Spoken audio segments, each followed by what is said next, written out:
the glad winter. And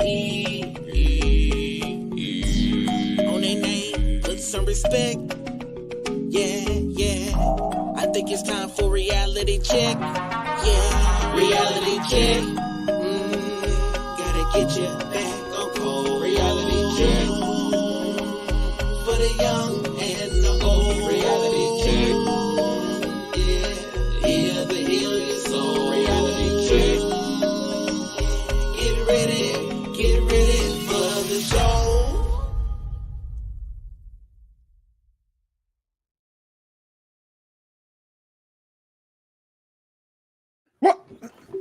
What? What up, though? What up, though?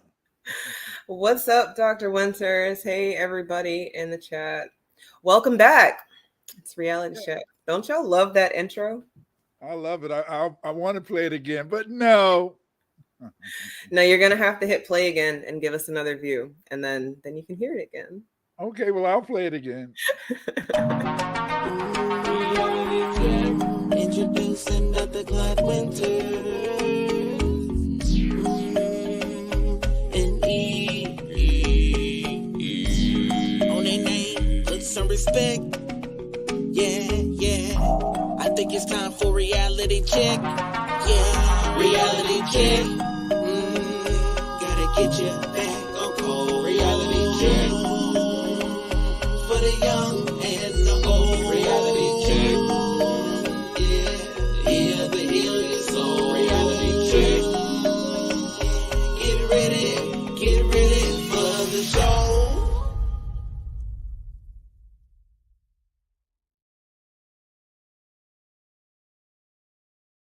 I love it. I love it. That's what I'm talking about.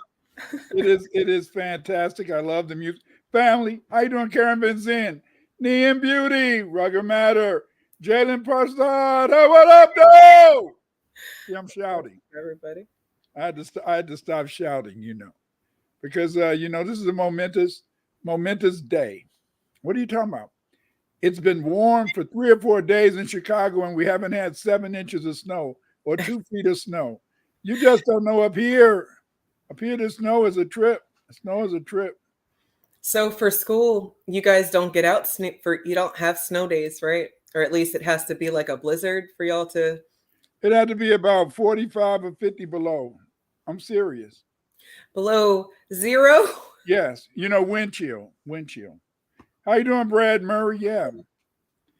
We had, we had very few of them, but most of the time it's a lot of snow, A couple of weeks ago, I couldn't get out of my garage, so it was kind of a little tough. What up, Super Mike 2164? So, I couldn't get out, so I was stuck here for a day or so. Well, that's no good. But at least Uber Eats and Instacart, they can still get around, or are they also grounded? Oh, they were coming around. I'm too cheap for that. My grandson might buy that stuff. Now your grandson bring you some groceries and some food, get you some Uber Eats. He can Uber Eats for you. Yeah, well, he does do the Uber Eats. I don't do that stuff, though. Even during the pandemic, I wanted to drive every day, so I was happy. Yeah. Thing is that it's very difficult to, when you get used to doing everything, it's kind of hard. My only problem is I don't have my wife to take care of me, so that's the only thing that's really wrong, Oh, yeah. Your riding buddy? Like, so if during the pandemic, she would be a good passenger princess? Not really. She died in 2020, before it got really bad. Oh, okay. She said F me and said, I'm going, And, we had saw a psychic once. We saw Psychic Sandy. And so when we talked to Psychic Sandy, she said, everybody on the other side, they really want you to be there. Diane, I said, they really want you to be there. I said, damn, why do they want to take my wife? But I mean, hey, I enjoyed her while she was here, Yeah. How you doing, Russell Richardson? She's probably in home. She's probably in heaven now with her, what do you call her soulmate? She's probably in heaven, with her soulmate. But I mean, it's always been this interest. It's just like one of the biggest problems they used to have is in Islamic theology was what do you do?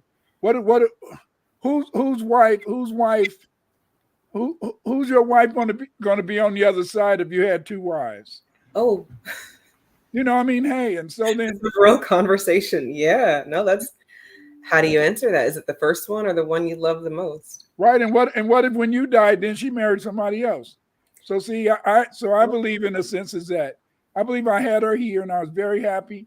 I wish she was still with me, but being on the other side, maybe not. Who knows? Who knows? Yeah. We might not like each other on the other side, but it That's- was fun while she was here. That's an excellent perspective, and I'm going to adopt that because I think we have this huge thing with control over things that we have zero control over. Right. So that makes a lot of sense. I And, know, but you because my still have daughter, a lot of work to do, Dr. Winter. So that's well, why. that's what everybody say. They're full of this. I'm ready to go. I didn't want to, I didn't think I was going to live this long. I thought by the time I thought I was going to be dead by 21. I got shot at so much, and I wasn't even a gangbanger. Mm. In the bloody Halloween of '67, I saw bullets whiz past my head. Pew, pew, pew. Oh, Eve, I had so many guns stuck in my face. He said, "You're going to join the gang and stuff." See, back then they wouldn't shoot you in the face. Said, "You're going to join the gang." I said, "Fuck you, man. But you miss, I'm going to fuck you up. I'm going to fuck you up." And now they wouldn't even shoot me. So I don't know. I like that. They didn't want to try you. Maybe That was silly. That was silly, but I didn't turn my back on them. They used to like to shoot you in the back. Nowadays, these young people nowadays, they'll blow your head off looking right at you. That's very true. That's very true. They'll shoot the wrong people and then try to shoot the right people later. So now it's just a lot of bullets flying. Yeah. For what? Karen Benson, hello, Hotep family, love and peace to all. Yeah, I don't know. I don't even really believe that. Sometimes they miss, but sometimes they miss. But I think people come up to Chicago on the weekend and hunt down some brothers. Super Mike 2164 said, if we leave our brain cells on this side, the memories stay. No, the soul regulates the body. The soul regulates you. I mean, sometimes we can bring trauma. I think in some incarnations, I think Super Mike, we can bring trauma with it. I know this lady. I had this teacher. She was after my principal died. I always call Miss Ellis was my principal. I loved her so much. My wife used to say, "Now you can marry her if I die." I said, "Okay, I'll do that," but she wasn't my type. But anyway, after she died, I had this lady named Miss Anderson. She became my principal, and she just hated me so much. I used to put salt in my. Used to put salt at the door, and I used to put salt at her door to kind of try to contain her hatefulness. But then I prayed real hard to God, and I said, maybe I had done something to her in a former life. I don't know. So I prayed to God. I said, please, God, please, I hope that she can forgive me, and I'll try to forgive those who I hurt, and I hope they'll forgive me, those who I don't know who I hurt in other lives. I mean, I don't think you have any control over that, but damn. I mean, okay, now I need to know, did it work? No. She would still, is that me making that noise? I don't know. But she still was mean. But what happened is that she was dumb. She's a very dumb lady. And she got in trouble because they said she was helping the kids pass the district-wide test. So she lost her job, and she went back out in the suburbs. Hi, Nia Muhammad. It sounds like that worked.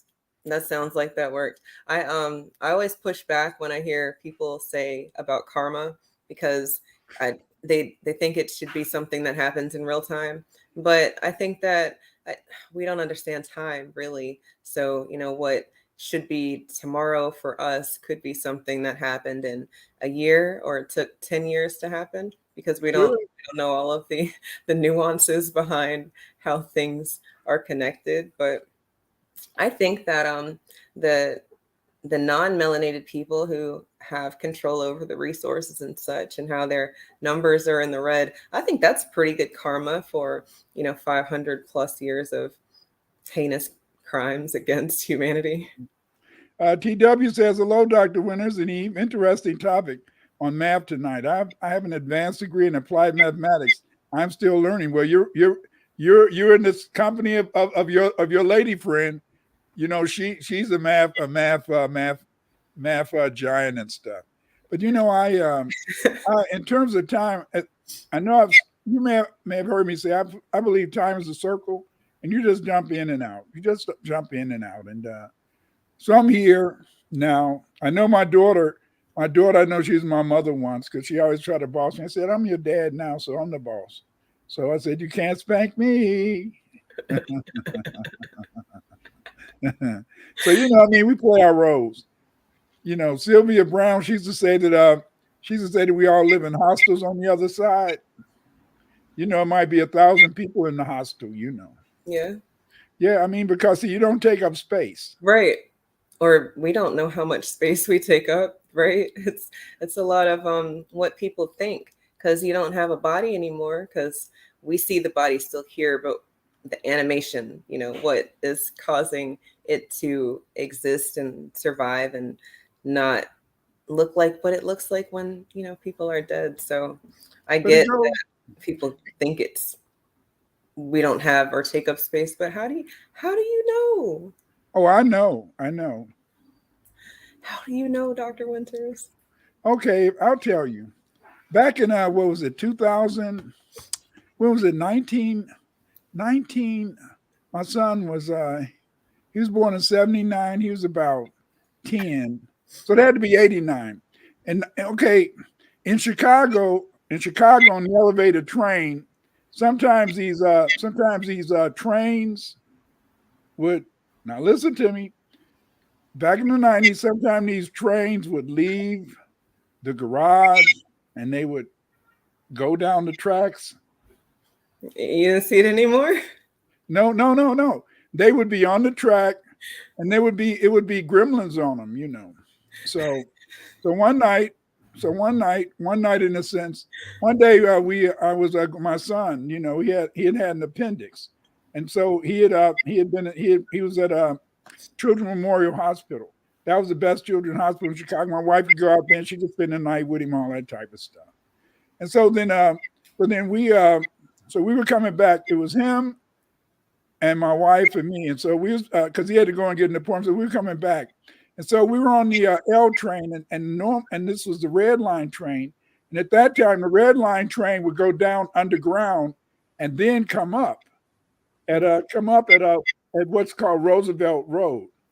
But this particular day, the train didn't go underground. The train came around the system. And then in a sense, then it was in the conductor, he was talking, he was rapping on the train and all that. And so then I said, this is strange. And then he turned around and he looked like this. Boom. And so then I said, this is spooky.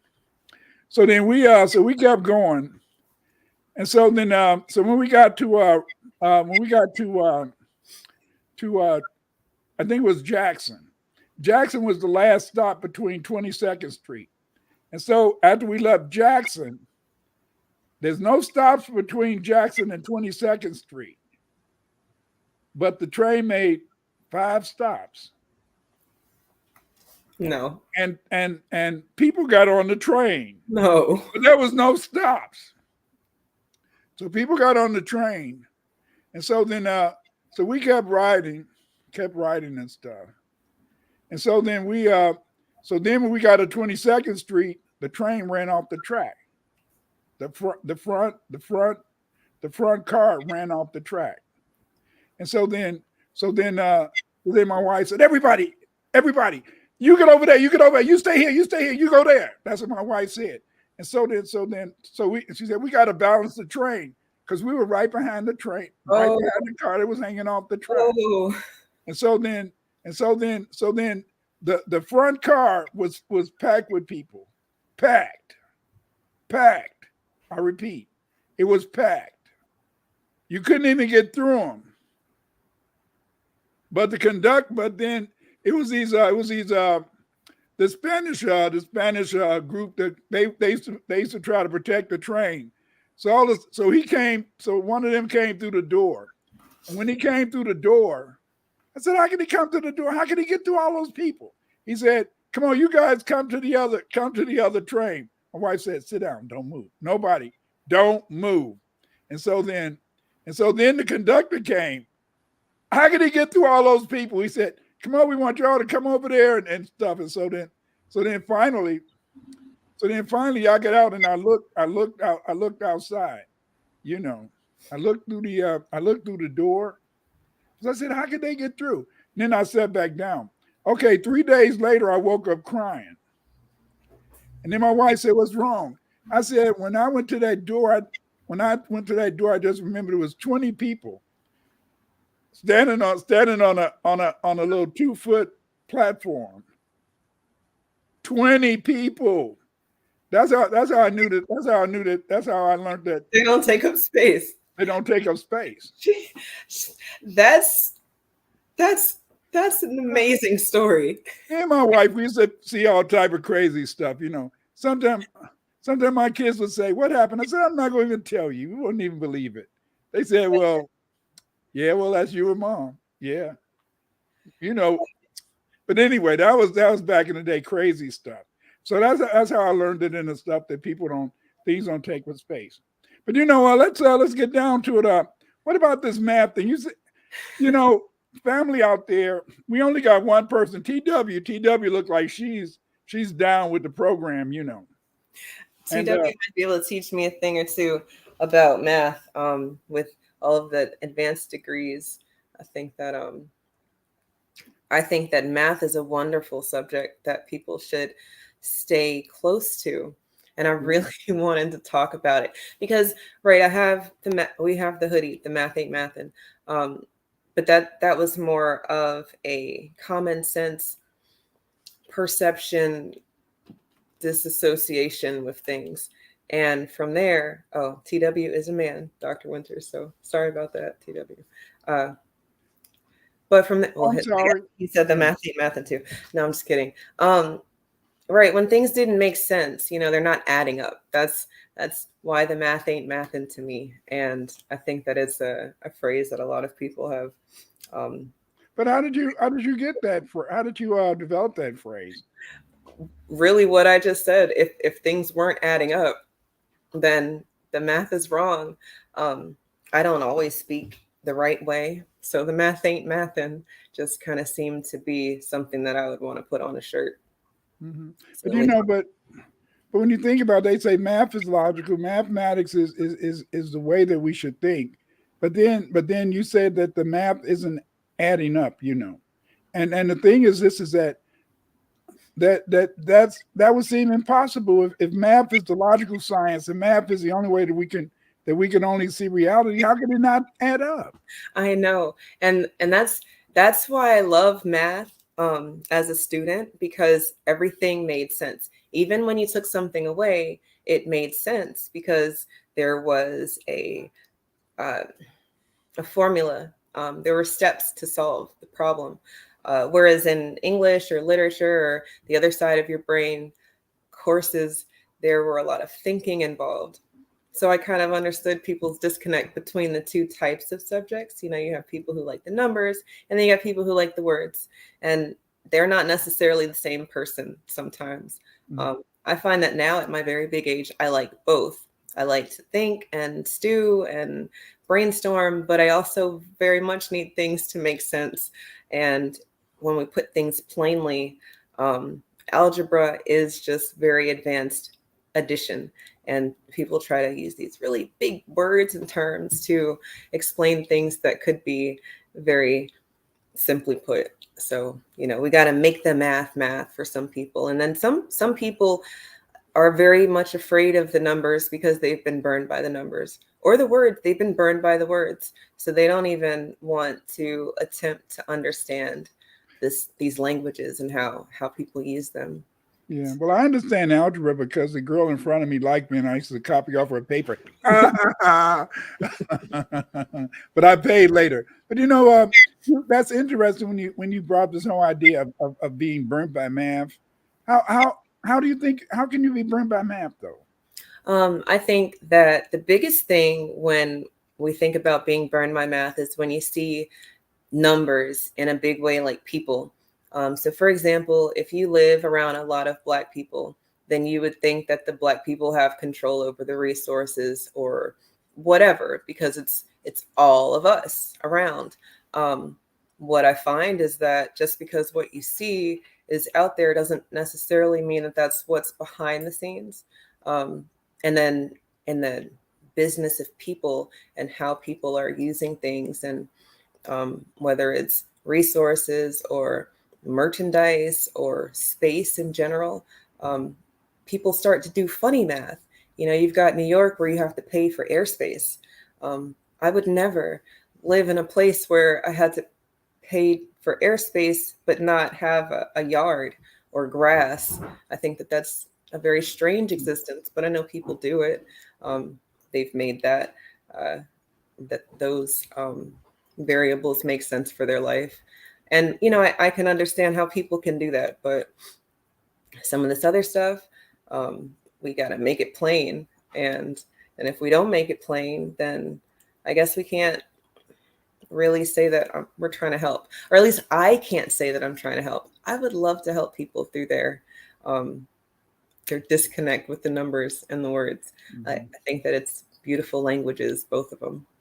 But TW again, it says figures don't lie, but liars figure. That's interesting. But then Nadi says a little bit something different.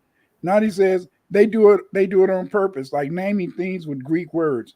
True, and I think that's because they make the words look highfalutin. But then what about the simple language? What about being able to be part of the world? Russell Richardson said math was the bane of my existence when I was in school. But see, that's the whole point. When I was in school, words were everything.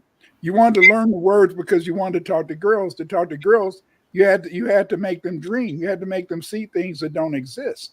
And so then, because you had to make them see things that don't exist, I found that words were the most important thing.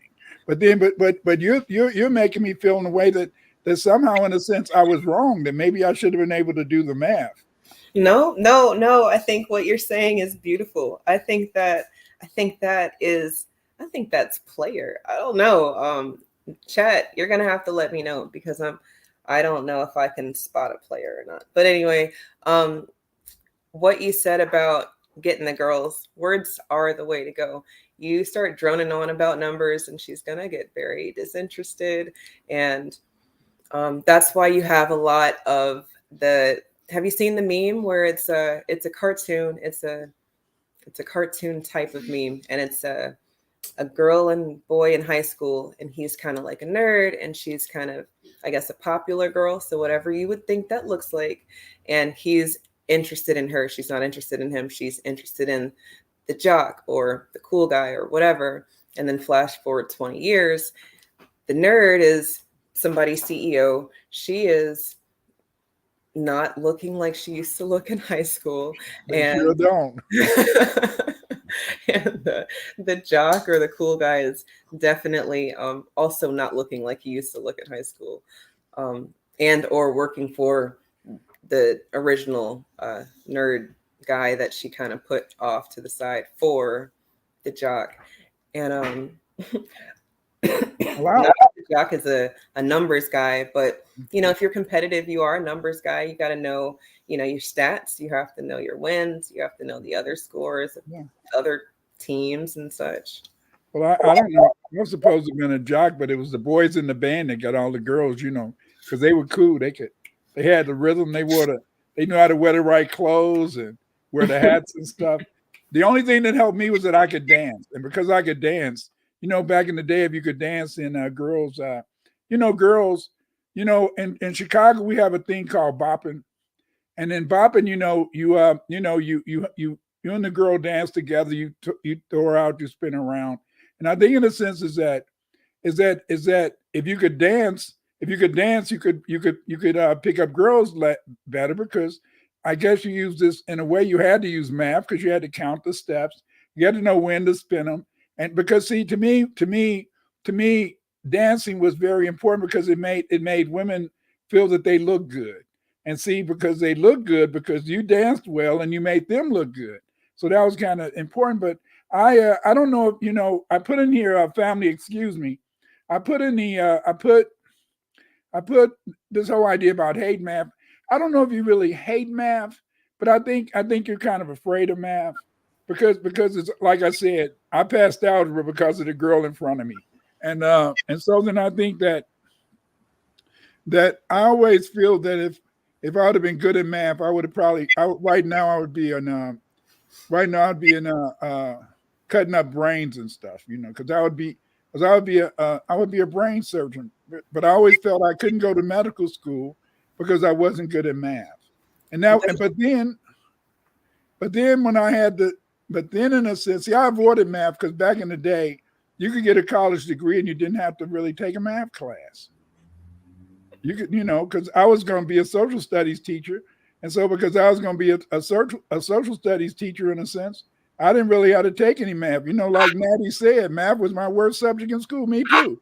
I got a good paying job that dealt with advanced math. Yeah, because later in a sense, you feel, hey, no, I don't know it, but then you can do it. But see, I felt I had convinced myself. And what do you do, Eve, when you convince yourself that you can't do math? When I had to teach it though, because I had to go to school to be social studies teacher, but then when I started teaching elementary school, I had to teach the whole program. So I had to teach math, science, social studies, etc. And then I found that I could do math, and I found that I could teach kids how to a little secrets and how to be good mathematicians. But I convinced myself prior to having to do it. Maybe that's what happened with you, Natty.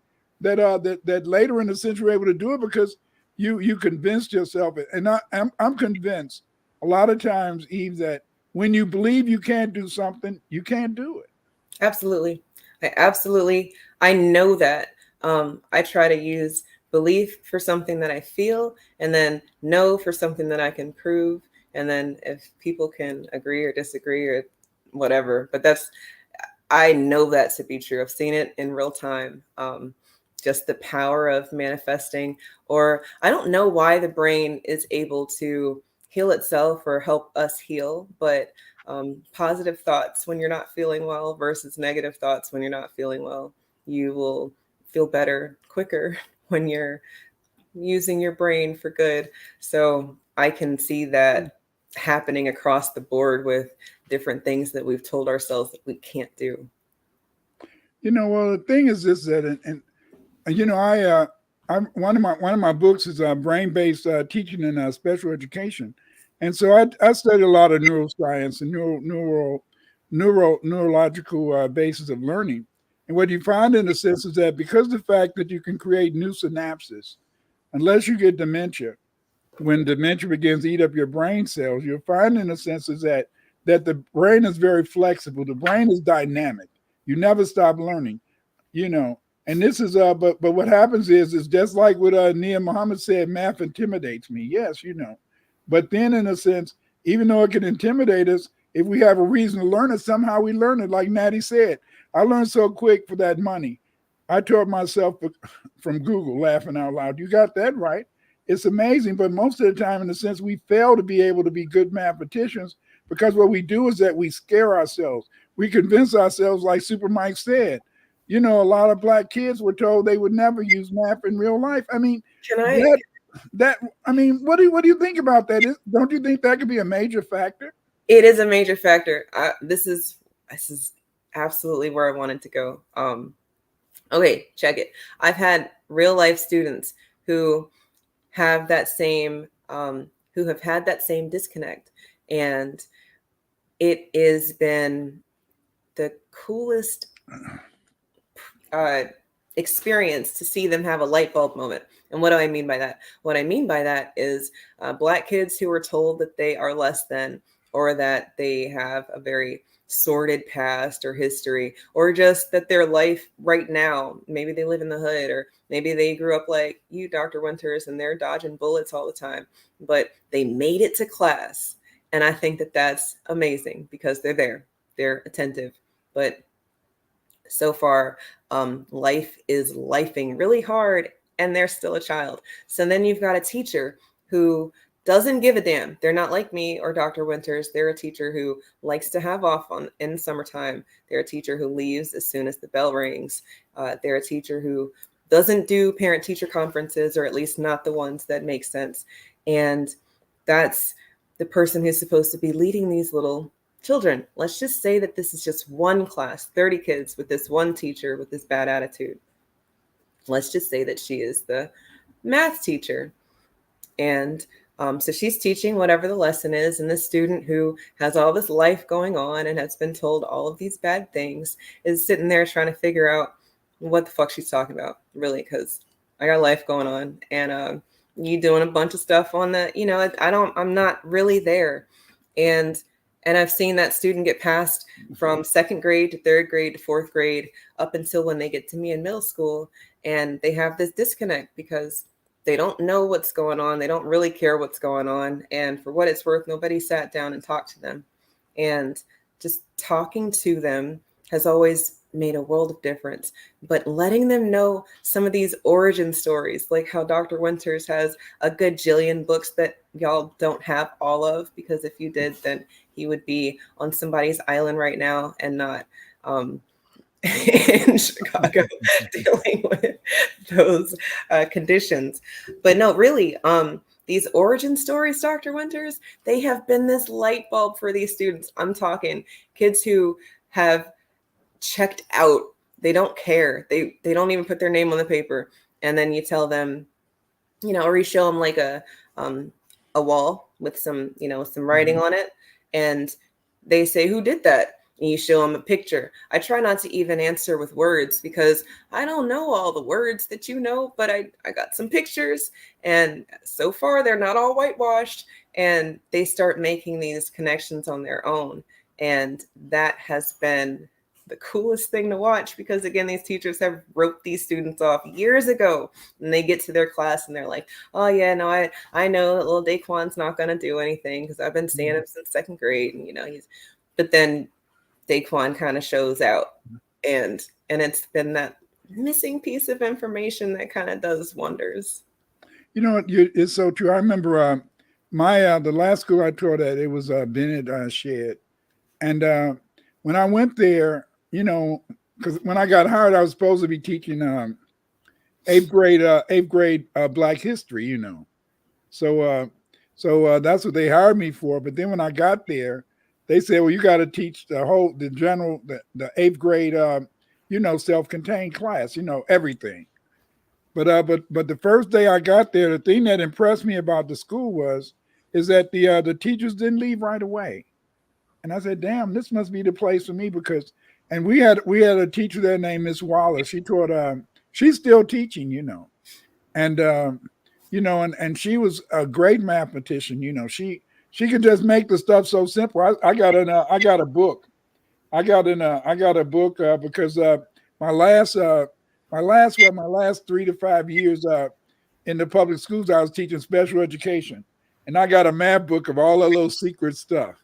And so then I wrote them down so I could because see, as a special ed teacher, what you teach is you teach skills. You teach the kids skills. You teach them strategies that can help them to learn. And so I copied down a whole lot of her stuff so I could be ready, because see, many people understand that as a teacher, the thing that you love the most is to be able to reach a kid. And when you can reach a kid, that's what, in a sense, really makes me feel happy. I can feel happy because of the fact is that I had a good lesson. You can tell when a lesson bombed, and then you got to find a way to reteach it. Education is teach, reteach, teach. In other words, in a sense, when you get a lesson that bomb and you see you can look at those faces and say, damn, I'm not reaching nobody.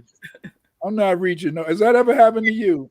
It has. And actually, it happened the other day, and it's my own fault because sometimes I get them riled up because I let them talk. I let them be around. I don't like you have to sit in your seat and you can't move and you can't go to the bath. I always thought that wasn't good for developing minds, but I also know that it can be distracting and disruptive. So it's got to have to be some organization there. But I guess I kind of started the day on, they were on 1 billion the other day. So I'm just talking to them and I feel like I'm just droning and I'm watching the words go in one ear and out the other ear. And then today we actually did the same lesson again, like you said, because I can't not teach it. They still need to learn it. But they're picking up on it. And I know that it's because we did it yesterday. They're like, oh, I know the answer. Oh, I know this answer. And they're thinking that it's the first time and they're just really on it today. And I didn't burst their bubble and let them know, we did do this yesterday. But inside I'm like, But you changed it. You changed the way you taught. Natty said exactly. It's the teachers a lot of the time as well. They don't make learning interesting. Some things you can't make interesting. I'm sorry to say, Natty. Some things you can't make interesting, but they still need to know it, and you still want to teach them. And so, because you want to teach them, you go through it. But again, like TW said, how well a young person learns is a function of the degree of chaos going on in the home. That could be true. They talk about they need food and all that type of good stuff. But the thing is that I saw education as different. I saw education because the fact in the sense is that I always loved to read. And because I always loved to read, maybe that's what helped me to be into history and all that type of stuff. But I always loved to read, always found books interesting because I had a good imagination. Because see, when I was younger, if I went to the store, they would always say, go back home, tell your mama to write a note. They all act like they couldn't hear me. They all act like they didn't understand my language. I took speech and all that other good stuff. But I found in a sense that even though they felt they couldn't understand what I was saying, books allowed me to have a good imagination. And that's why sometimes I don't understand why some people don't like to read. Because, I didn't like math. I love it now and I know how to. I took a course once, even taught me some more better tricks. I was sorry I had stopped teaching though, but hey, that's life. But the thing is that I could teach the kids. What I found in a sense is that I loved reading because it helped my imagination. It helped me be able to see things. See, I could read a book and I could be in that place. See, I could be in that place. And some people, they read a book. Okay, that was a good book, but I could be there. I could see myself there. And I think that's the beauty I think of literature, of reading. And but math is good too. But I didn't see that so much. I agree. I think that there is a disservice of technology right now, to a point where my students have made me feel a lot older than I am because of how advanced technology has gotten. So where you're talking about imagination, we can just type something in and see it right now. I could say, show me a purple sky with a blue dinosaur and, some trees. And there's an AI generator that can give me something that looks like that. Now, to read words and I have to come up with the picture in my head. That's hard work for some people who are very comfortable with technology versus in the past, it wasn't there. So not even that people wouldn't have been comfortable with it. It wasn't there, not like that. So I like to read too. I liked the escape, but what I really liked is that I had a pact with my oldest brother, and he told me I wasn't allowed to curse because my vocabulary wasn't extensive enough. So reading was a way for me to kind of read the dictionary without reading the dictionary. And next time I saw him, I had some words, and then I got in trouble. The math won't math him. So, but the thing is that it's the beauty of it. I think that's why I used to love anime. I still like anime. me and my wife used to love anime because what I liked about anime is I could see heroes, and I could see heroes, and I could see good writing, and I could see things in a sense that was very good to me. And I think Japanese anime is not really written for kids to me. I know me and Yoshima, we get in arguments about that because he he doesn't he feels that it's kind of I think he feels that anime is a little dangerous. But he made an for my CRT, he made a real good video, and he had in there you know Attack on Titans. He had Attack on Titans, some of their characters when I'm talking about CRT. So I love that. But again, the thing is this is that it's the imagination. But I mean, but the real but the that's interesting that you say that, Eve, because some of the physicists and the greatest mathematicians sometimes they talk about the fact that how you doing, Dorville? They talk about the fact that they use their imagination to help, visualize, math or Yes. theories. I don't know. I Yes. mean, No, that's absolutely yes. So I feel like there's some nuances that people never get an opportunity to explore, and it's because of their experience with educators.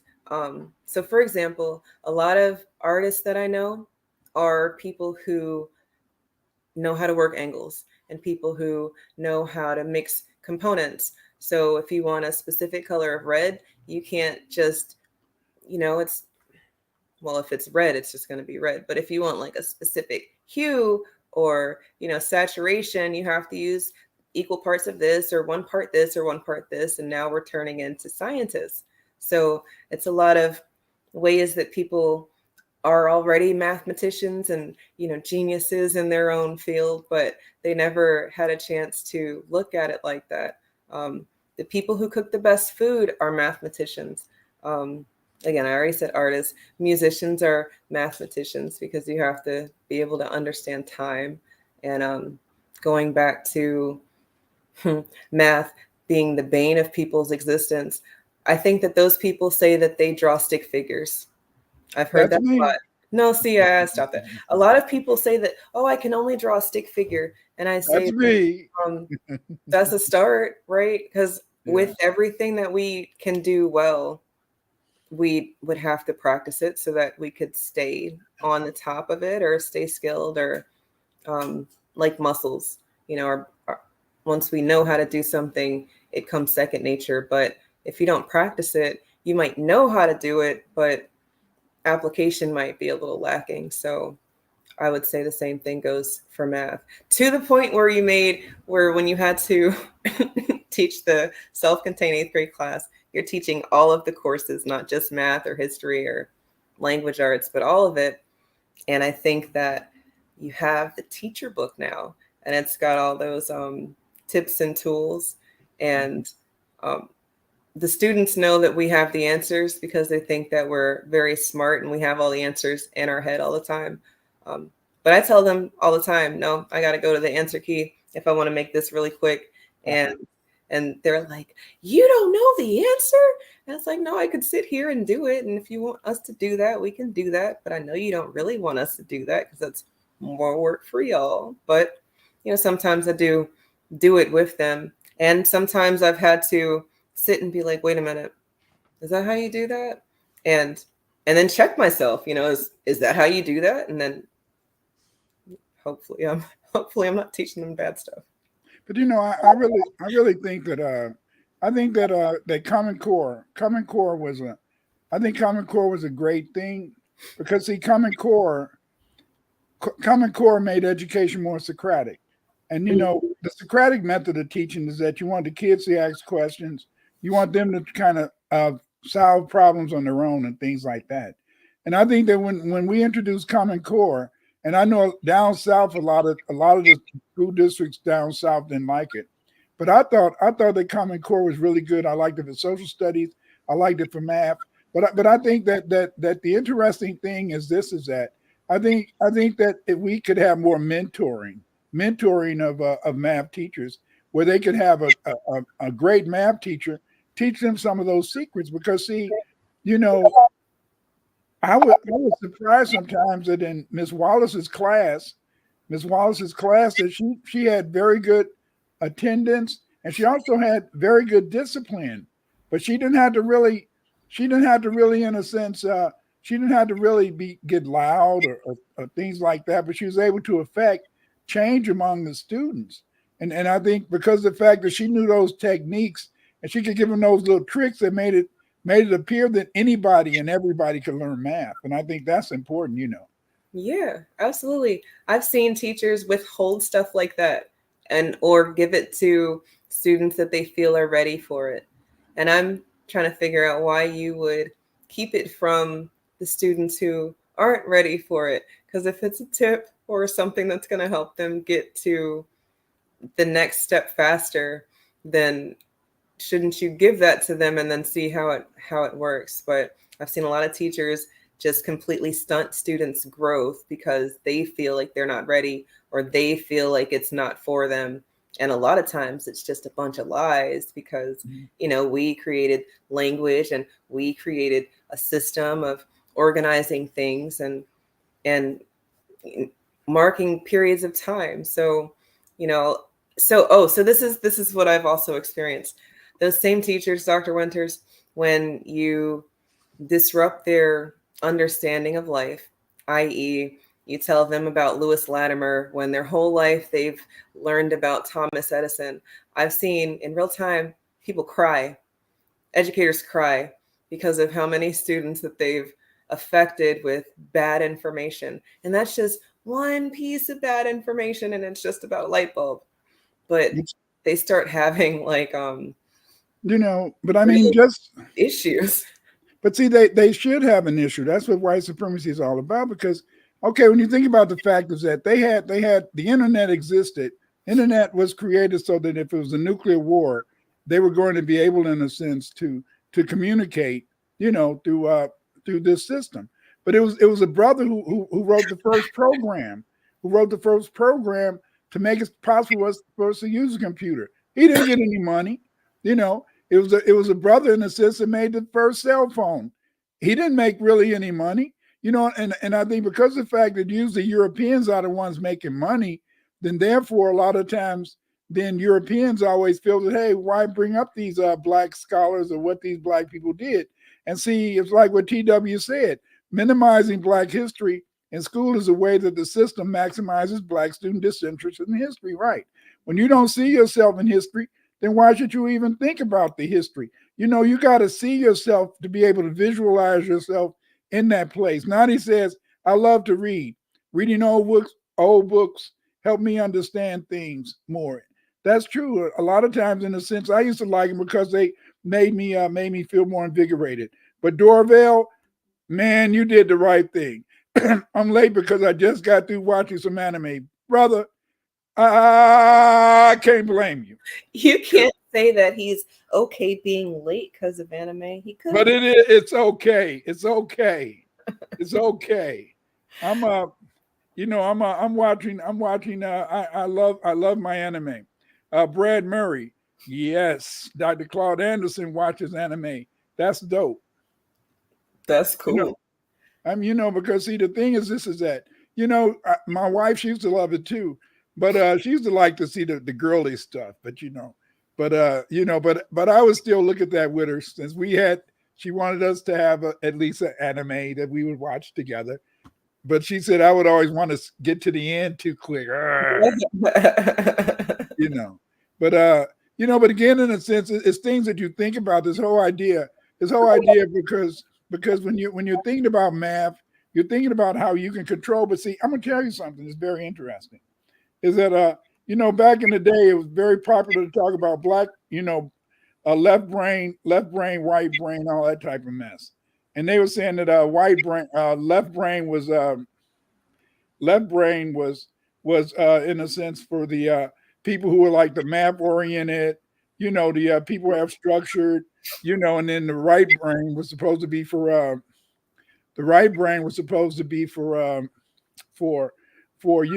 math, for arts and stuff like that. But see, the interesting thing is this: is that African, The Western writing system, it goes in a sense from left to right, whereas African writing systems go the opposite. It goes from right to left. Therefore, therefore, in a sense, the math, therefore, in a sense, in relationship to African people, the math in a way is an artistical thing. It is a creative thing. If we're going off that right brain, left brain stuff. Whereas in a sense with Europeans, they've completely departmentalized, especially the European male, because you women, ladies, y'all can use both sides of your brain at the same time. That's why you never argue with a woman. But men, we had to go through a serious process. You're laughing. You're laughing. My daddy told me that, and he didn't lie. No, I'm laughing because it's so funny because of how the European can flip things and then make everybody use it, even though we all know that it's not real. I mean, even if you go to the Bible, y'all all know that you came from your mom. Every single one of you know that you came from your mom, but you've got this book that's telling you that we came from him. And I'm not trying to have people calling me a feminist tonight, but I guess there are people who will just take anything I say and run with it with any type of narrative. But that's not me saying like power to the women. That's just me saying that math didn't math because I came from my mom and you came from your mom. And, at least for lots of thousands of years, that's how it went. I think maybe I heard you talking about this before, Dr. Winters, about we were an asexual being that was females originally, and then evolution, or whatever the word would be for the change that happened to include What I said is that in the Sumerian literature, a man was created from the woman's rib. See, but then when the Hebrews got it, it became patriarchy. But I don't really know, and I'm going to tell you I don't really know. See, I'm suspect. I'm suspect of just about everything. When you now listen to me, when you think about the Torah, when they talk about the Torah, and they say that it's the Bible, but remember a lot of that was based off of Greek. Now, mind you. So then, therefore, that makes me believe that a lot of stuff that people see in the Bible is not true. Why would the Sumerians, the Akkadians, the original Semitic speaking people, why would they say that man was created from woman instead of, in a sense, the other way around? So I had to believe that these people are teaching me a lie. But that's considered to be the word of God, just like the Quran. It's considered to be the word of God. But the point is this: is that in terms of what we're learning from this so-called mathematical mind, this mind that's supposed to be based on pure logic, but that takes everything they learn from mathematics and they usually, make it into something that's cruel, something that destroys people, something that's evil. Yeah. So I always hear this thing about the beauty of mathematics. But then we think about the atomic bomb. We think about the beauty of mathematics. And then we think about why they took gunpowder out of fireworks and put it into a bullet. So is math is important. Math is all, and it has a logical basis. But are there two different types of logic? I don't know. Is there Caucasian logic and a melanated logic? That's a good focus. I think that it goes back to frequencies. And I guess those are more numbers that people can choose to understand or not understand. When you're coming from an original source of information, then maybe the logic is something that you don't have to convince people of.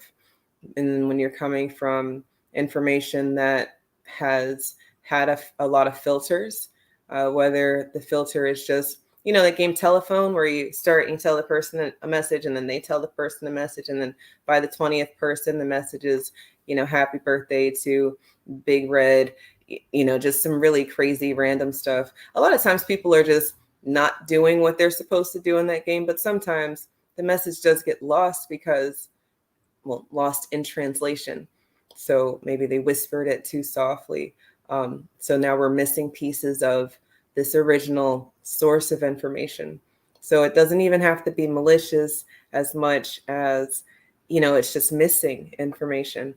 From there, I don't know if it's two different logics as much as it's just, you have the original information that's coming from a common sense place to me, because I guess I have that thought. And then other people who are getting it from somewhere else and then trying to convince people of.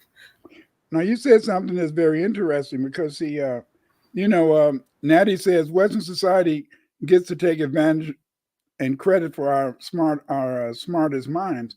You said in a sense is that common sense. What is common sense? Because the common is there one common sense? Is that I think that's why they always teach you that math is a science, that math is a reality. But I think also in a sense math has to be some structure in it. Whereas I don't think common sense has structure. I don't think common sense has structure. I agree. I think that the missing structure is them trying to convince us of things that we already know is true. I'm sorry, things that we know not to be true. So for example, right now in this age of confusion, little kids are being told that they can be whatever they want to be.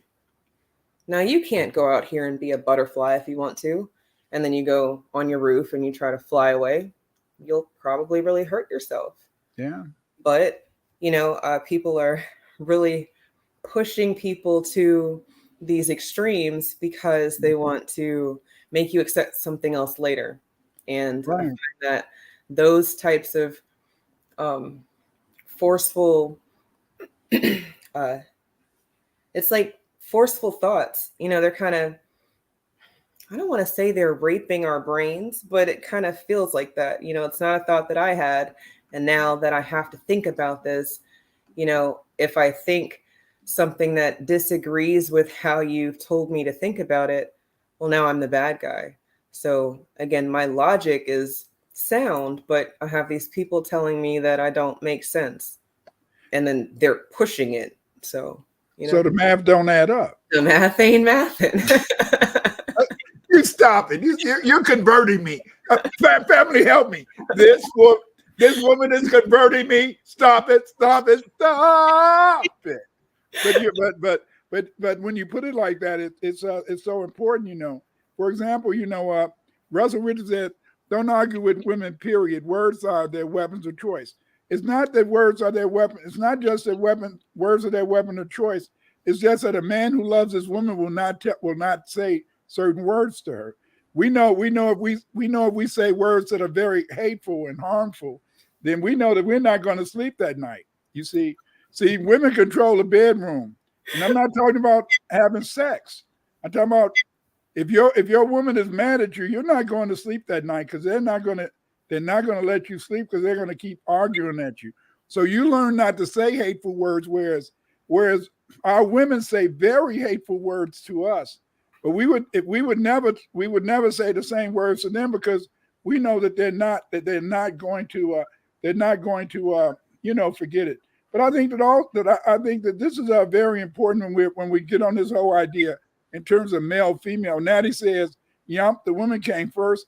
We're all female. We're all females first in the womb." Very important. And I think also is what I think it was. I think it also was something that Dorel said, and this is very important: is that all embryos start out as females. Given this reality, that's why I said is that have they done a job with us in terms of how they teach us what even our Bible, even our so-called Quran, Is it really been corrupted? Okay, look at this. Look at this.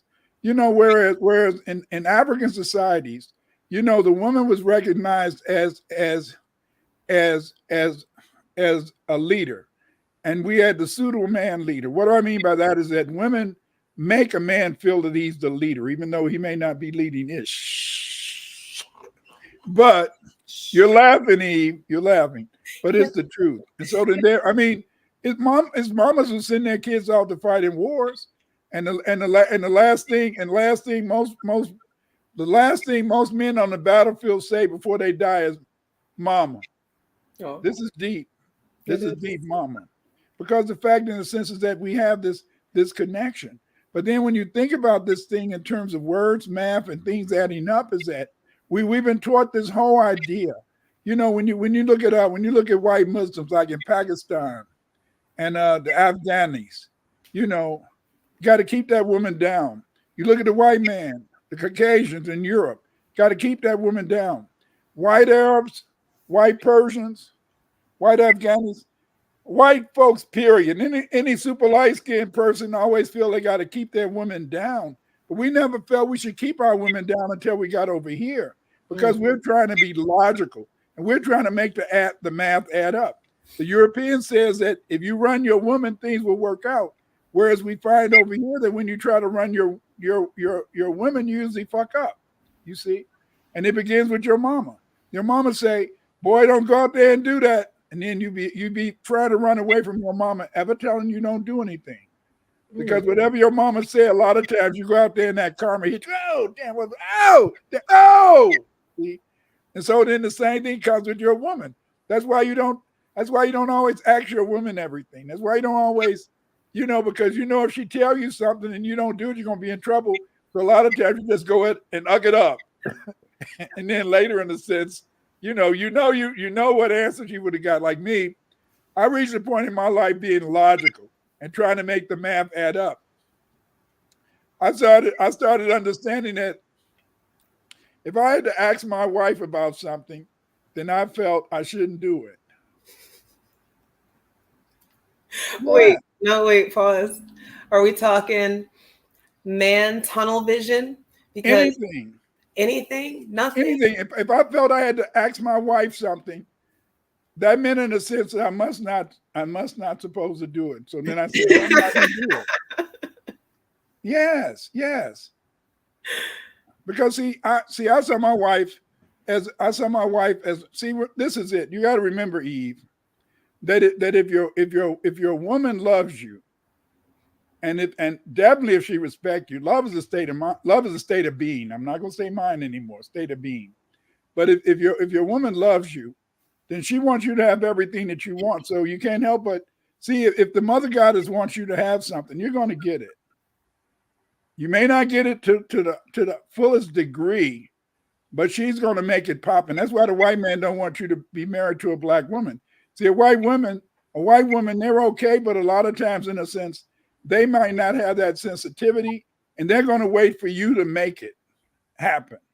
Whereas the black woman, she's going to make it happen because she wants you to have it. See, this is what makes it so deep, and this is why everybody want to take the melanated woman, because if the melanated woman respects you, then she's going to do everything in her power to make sure that you're a happy man. You see what I'm saying? See, the math adds up when it's black plus black. See, I like that math. I like that math a lot. But it's a math in the sense that your common sense will tell you not to do it because your daddy told you. Your daddy told you got to watch out for that sci-fi. Your daddy told you don't let your mama tell you what to do. Right. Your daddy told you that if your women try to tell you what to do, then in a sense she been trying to be like your mama. You see, and so then you're fighting all of these, and you're trying to create a partnership. You're trying to create a partnership when everything is aiming to cause a division. That's right. There goes the math words again. But that's real. The math adds up when it's black plus black. That's for sure. And I see all the time people trying to make the math add up. They want their situation to work. They give more than they should give. People are taking more than they should take. We're not investing the same amount of time in each other or in the things that the other is interested in. So I definitely see how math can be scary for some people and how they can get burned by the numbers. I like that you studied the language aspect, though, because this is okay. Here's the thing with the internet. Even though it's been a device that people are using to communicate more freely, quicker, and I think if I said succinctly, that would probably mean the same thing. But people are using the internet to talk to each other, even though in the past there were a lot of layers and barriers and obstacles. But inside of these communications, the words matter. At least they matter to me. But maybe it's just because I'm a teacher. If you're telling the students to write about an experience they had, you don't want them to just say that they were happy, because that's just one sentence. And if we're trying to prepare them for when they get to college and they have to expound and, give a lot of sentences and show that they really know what they're talking about, now you have to know other words for happy. Now you have to be able to articulate these experiences in words, and not just that it happened to you and that you can kind of talk about it in conversation, but can you explain it to someone else where they know that this happy was a happy that made you jump out of your seat happy? Or was this happy just I'm sitting in the back of the car and it's a nice day and I'm happy? That's two different types of happy. And to that point, there's two words. You could use two different words. You could use probably 4 different words for those feelings. And I think that people say that that's nuanced or can be a lot. But I think that if we take time and care about the words that we're using, then people would be more clear about a lot of things that we're doing all this talking about. So, Lucy. But it was purposeful because, see, in the Catholic schools and in the private schools, they still teach spelling. In the public schools, we weren't allowed to teach spelling. Right. I don't know about Washington, D.C. In Chicago, we were not allowed to teach spelling. Don't spend your time teaching spelling. But how can kids read? How can kids develop a vocabulary? How can kids communicate with each other? That's one of the reasons why I think that many men and women today under 35 don't know how to talk to each other, because they didn't learn the words. And I mean, yeah, it's granted. If I ask you how much you love your mama, if you had a good mama, you cannot find the words. That's normal, you see. Yeah. But that's normal. You see, now if I asked you, what about somebody who did something wrong to you? Oh, you can find plenty of words. See, but it's finding this vocabulary. But anyway, let's take a little time to go over some commercials. Cool. If you want to present. I do. I have one. I think that we're just going to do just this one for time purposes. And I got a couple, but go ahead. Are you ready? Yeah. You got it? You see it? Do we see me? The Math Ain't Mathin' hoodie. Again, I know that I'm trying to get this going. Did you put a share yet? Okay. Let me see. Add the stage. Yeah. There we go. Cool. There we go. The Math Ain't Mathin' hoodie. I really like the saying because of what I've been saying all night. If things don't add up to you, I think that you can say it in a very big way. You can say it with your chest. You can say it with our hoodie. I am going to add some different colors to the hoodie. As it stands, I really like white, but it is a color that gets dirty very quick. So I didn't actually consider that math. My fault. But I'm going to add some other colors for the hoodies and possibly some other colors for the print on the front. So, if that's something that you're interested in and you want a different color, just shoot me a DM on Twitter at Justice for Just Us, and I will keep you in mind so that you can get a notification when that stuff has been updated on the site. Also, I just thought about this in real time.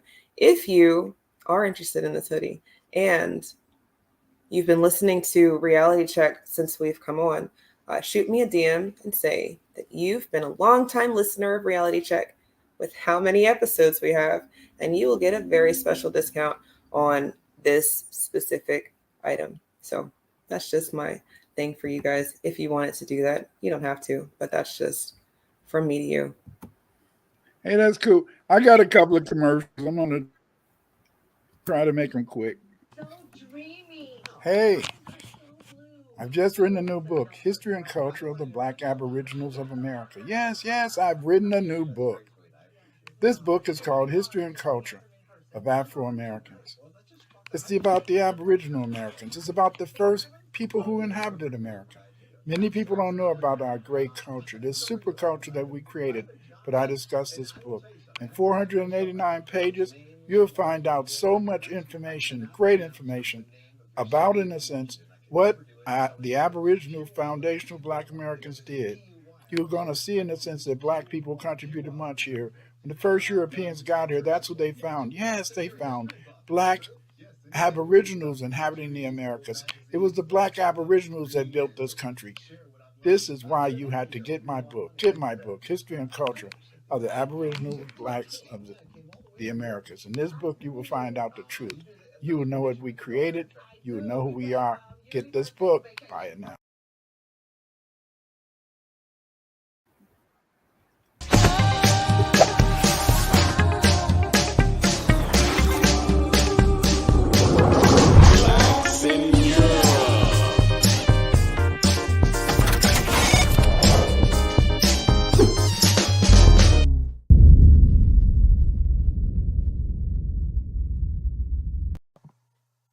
Today is the day. We need to homeschool our children due to white supremacy.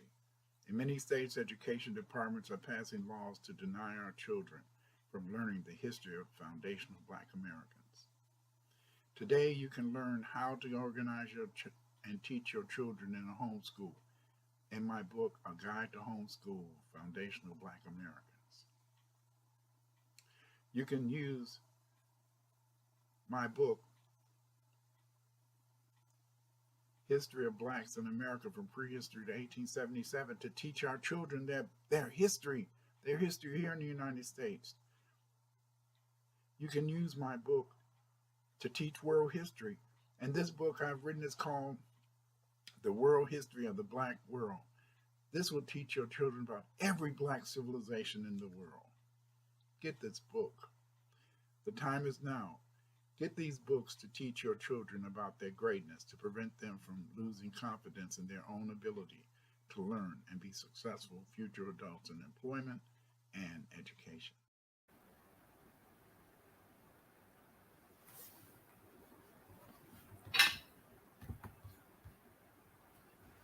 Reality check.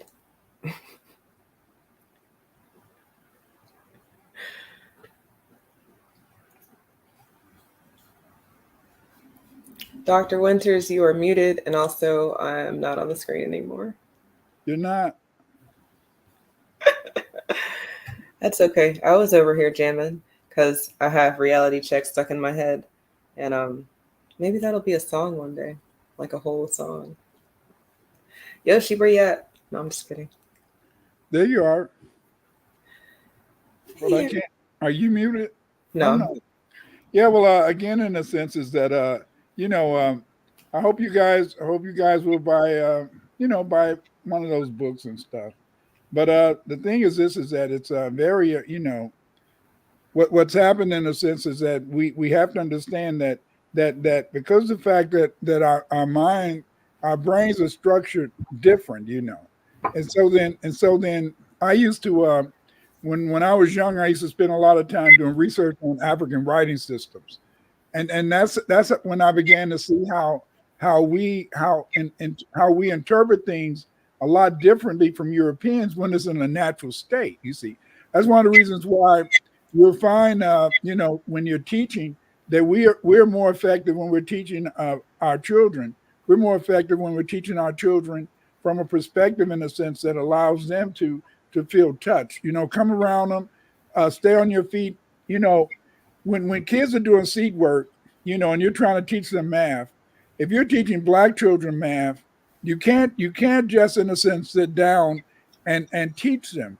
You got to, in a sense, once you give them the lesson, you have to move around the class after you give the lesson and go around from table to table or desk to desk, and then you got to at least try to comment on what they're doing. And I think that helps them to understand math a little bit more intuitively, and also to really, I think, in a way, it it allows them to engage fully with understanding what math is all about. I don't know. What do you think? I agree. I find that, well, the hands-on learning approach, and I don't mean, beating students.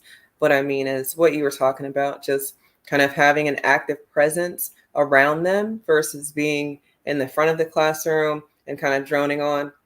Math being a practical thing, I find that making it make sense to them in a way that makes sense for us. Some of y'all say, well, they didn't teach us how to do taxes and they didn't teach us how to do this. And some of that stuff is true. They didn't teach us how to do some of that stuff, but some of the stuff they did, and y'all just didn't catch it.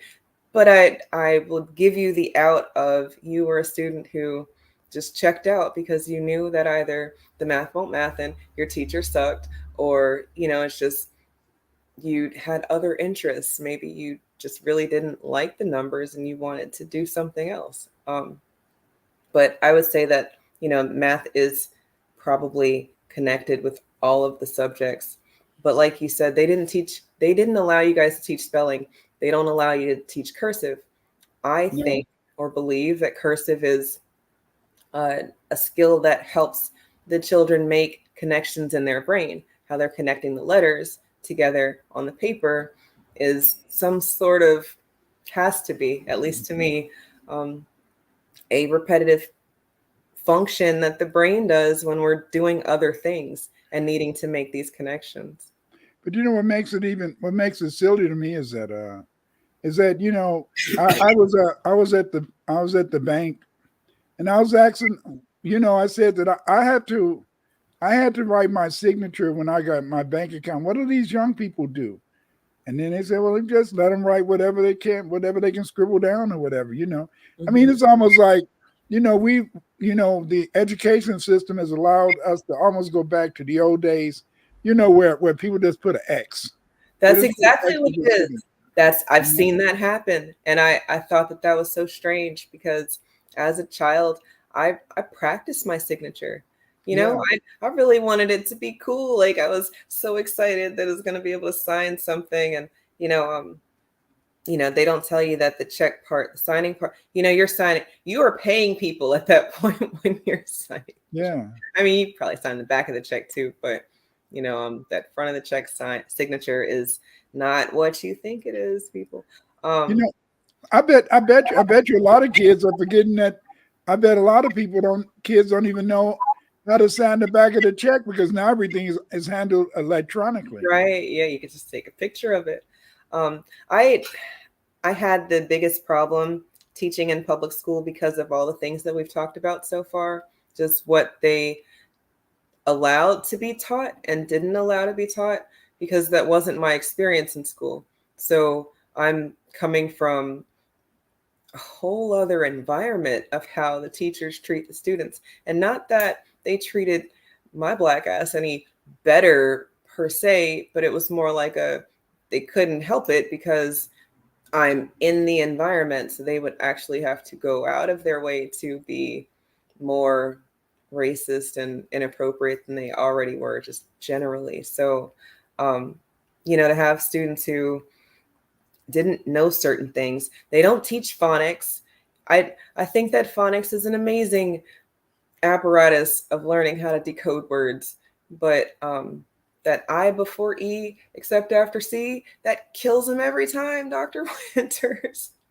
People who can't spell receipt, or what's another word? Neighbor and way, that EI thing again. So now we've got sounds that shouldn't make sense, but I've memorized it, so it makes sense to me. Right. These students didn't get the opportunity to do phonics like that. So now they just have to be told this is the word, and there's no rhyme or reason behind it. It's just, this is the word and you got to learn it. And but see, they didn't want you to really, have the kids really learn anything. They wanted you, in a sense. It's almost like what what Russell Richardson said. If you dumb people down, it's easy to control them. I didn't really think about it, but back in the day, they wouldn't allow us to teach civics in this. Civics. They stopped us teaching civics. Civics allows you to learn how to, in a sense, to how you vote, how you really become a good citizen. And that's very interesting to me. Because the point is this: is that what do you do? How do you get people to understand the reality? And Bob said something interesting. What do you think about this? Eve, we're the best in music, so we should be the best in math too. What do you We are think? the best in math. We're the best in everything that makes sense. Okay, all that other stuff that doesn't make sense, I can say very comfortably that they can have it. If you're putting raisins in potato salad, I don't know that I want any parts of that, and you can be the best at that. But no, like Dr. Winters was saying earlier, the cell phone and a lot of technology that uses all of these numbers and systems, that's us. A lot of the technology that makes life easier is math, or in some form or fashion, engineering. And again, that's us. Not saying that other people don't have these thoughts, but I don't think that they are as constant as the thoughts that we have. But I think that goes back to the frequencies that people are on, and that's probably biology. But I'm not a biologist, so don't have me up here lying, even though I could be right, and I just don't have the source. So it's very complicated, and it's what do you do? What do you do? What do you do to really, in a sense, get the best out of your student? What do you do, in a sense, to get them to love to read, to love to do math? And I think maybe because the fact is that many teachers, maybe because they're teaching in elementary school, they're teaching math, but they're really going off what's in the book, and they don't have any special techniques. Maybe that's why kids lose interest in math and don't really want to be mathematicians. What do you think about that whole idea of a sterile math? Like you're very enthusiastic, so it looks like you might could get me to want to like math. But what about the fact that a lot of times these kids are being exposed to math? In kindergarten, they can have a good preschool teacher, they can have a super kindergarten teacher, but then that first grade teacher, if they're a little sterile, if they're not a dynamic person, if they're not a person who's able to get off their high horse and communicate with the kids, then what impact can that have on maybe holding the kids back from really being as great a mathematician as they could possibly be? well, that's great, and I think that happens all the time. It's by design. Some teachers in early education are there to do that. I believe that wholeheartedly. Their job is to ensure that we're not out here in any very real force because of what you said about not being able to learn civics, or them not teaching civics in certain school systems or for certain students. That kind of goes back to the Bible being blacked out and on the plantation, because they don't want you to know that you can rise up and rebel, and a vengeful justice, that you don't deserve that. But if it's there, then why can't I have it?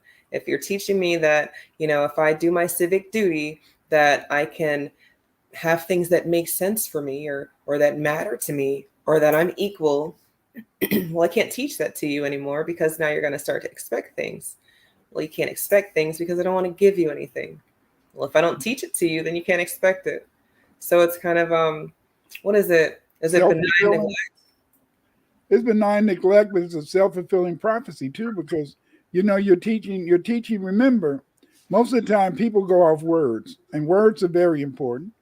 And if you want the math to add up, a lot of times you have to make it so that the language adds up in terms of how the kid interprets the language.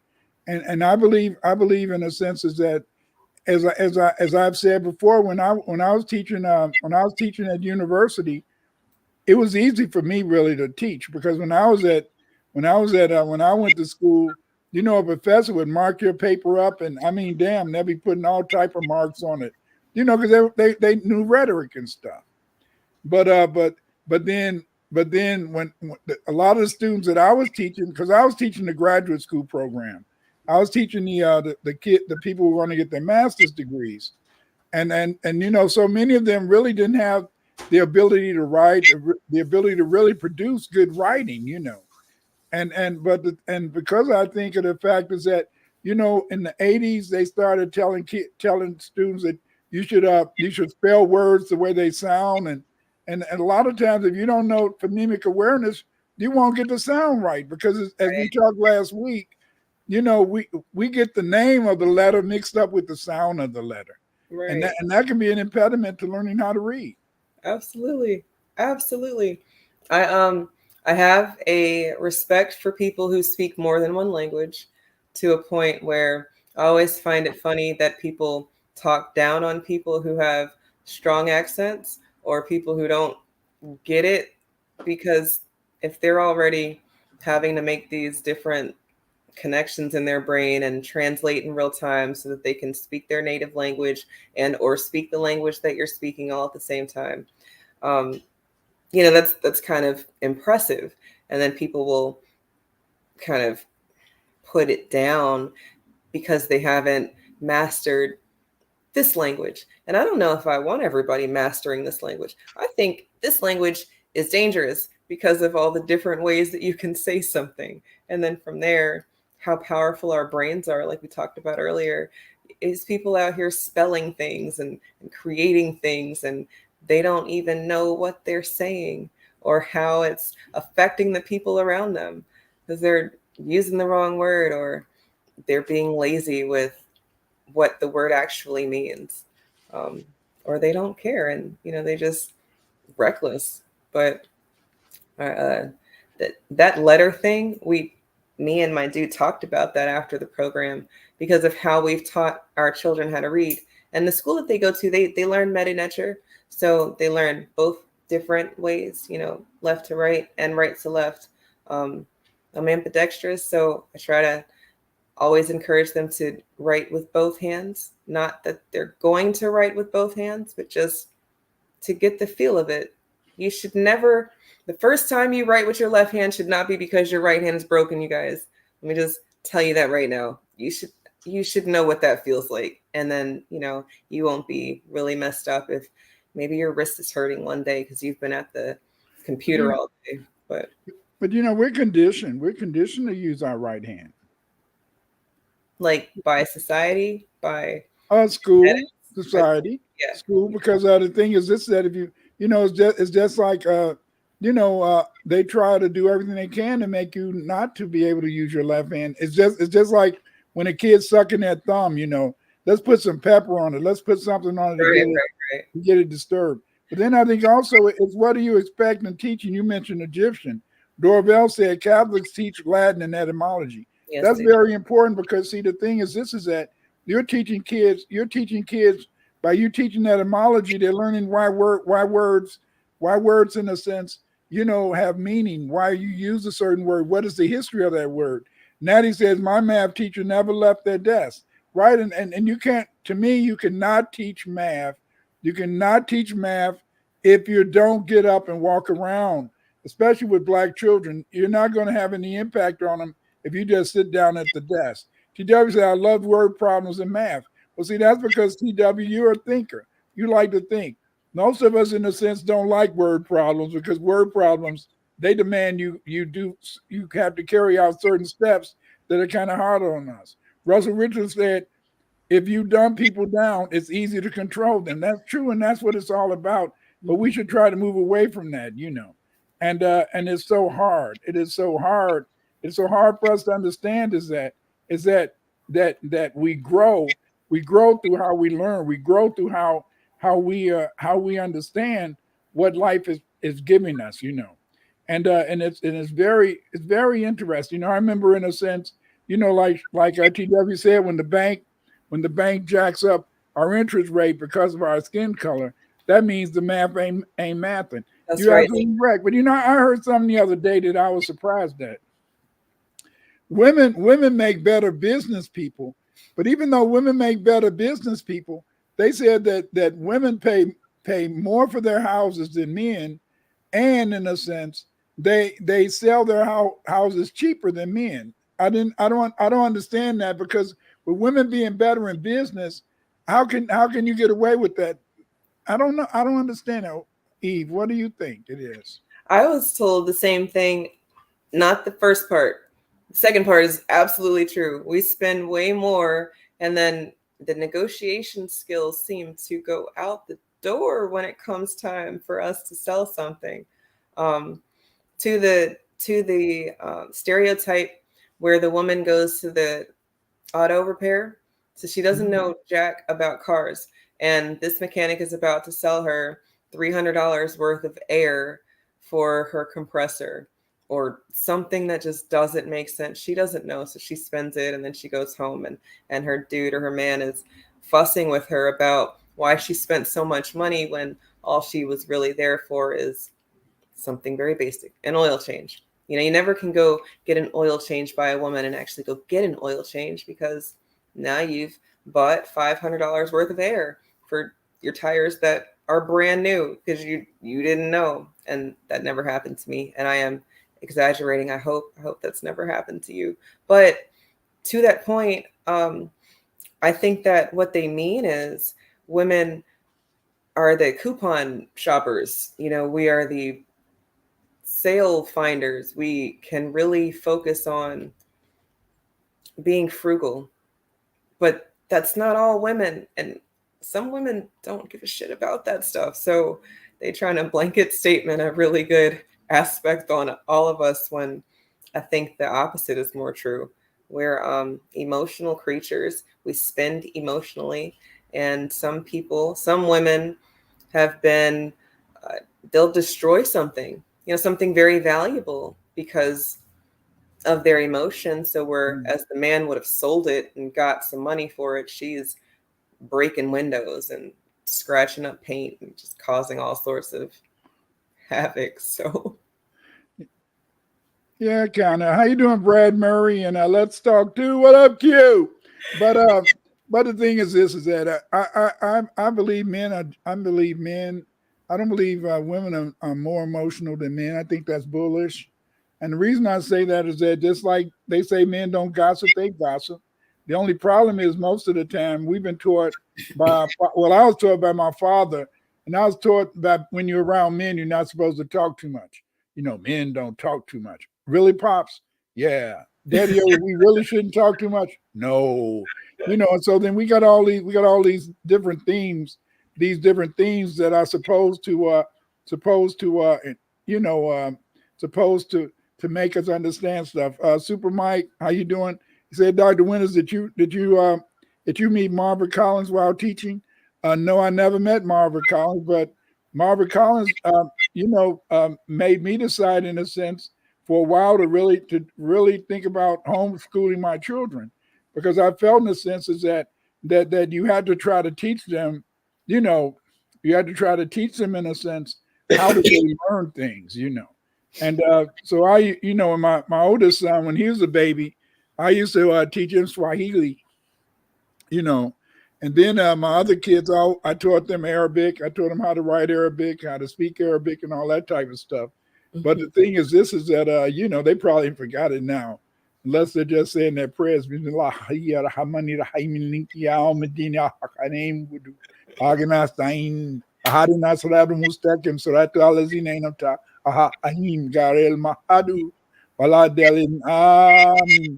again, in a sense, I really feel that it's important.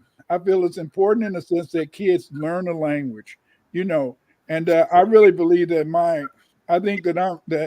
I really became, I think, interested in linguistics in comparative linguistics because of my French teacher, you know, Missy Manaz, and she was from Puerto Rico, and she used to teach French and Spanish, and she used to always teach us how to speak French. And you know, back in the day, I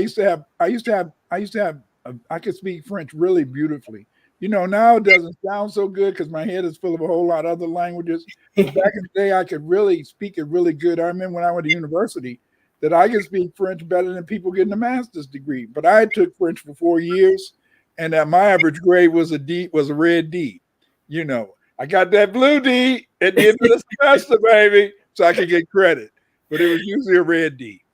That's funny. I took French for in high school. I took French. I took Spanish in elementary school, and I think that those the Romance languages are easier before you start learning the African languages, and then once you start learning those languages, and not that they don't have similarities, because I know that Kiswahili is an amalgamation type of language, but the sounds. Now I have to try to remember that K is not C, it's K, because in this language it's Ch and not like cereal, you know? So we got cereal and cup, it's the same letter, but in other languages it's not like that.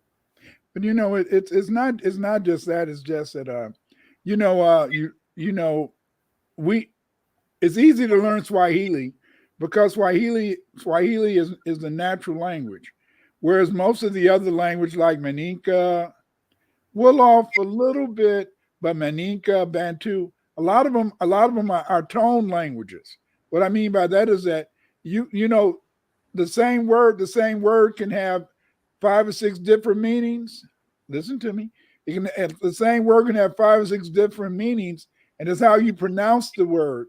How the inflection we don't use inflection in African languages, but it's how you pronounce the word, how you in a sense, you know, present the word that people understand it in context. You know what I'm saying? That's what makes African languages very hard to learn because of the fact that they're tonal. That the same word, because it has different meaning, each word has to have a different tone so that people can understand what you're talking about. You know, it's you know, it's very important. But you know, Dorvell taught about this fact, and this is interesting. Dorvell said the slave population are the ones who created Pidgin and Creole languages. That is why I consider all languages dialects except the mother tongue. But see, that's the whole point. You know, now we're beginning to see, this is very interesting. Now we're beginning to see that a lot of, we've been taught over the years that English is an unnatural language. But now, because of the fact that we know that the base, listen to me, the base of English is our Semitic languages and Egyptian.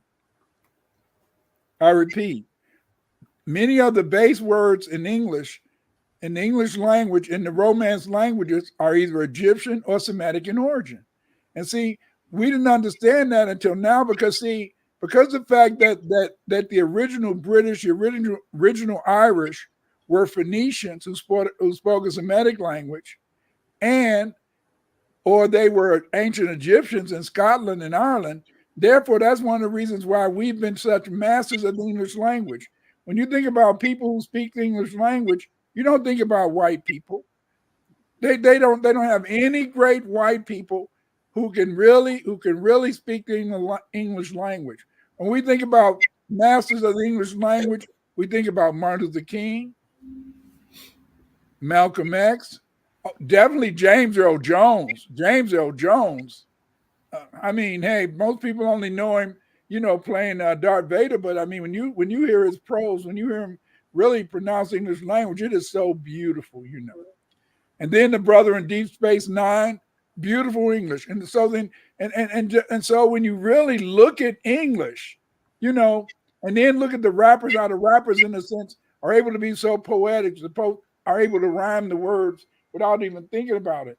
But this just shows our high level of competence in English, and that we've been taught this whole idea that English is not a part of us. But see, now that we know that the original Irish, the original British, most of the original French were black people.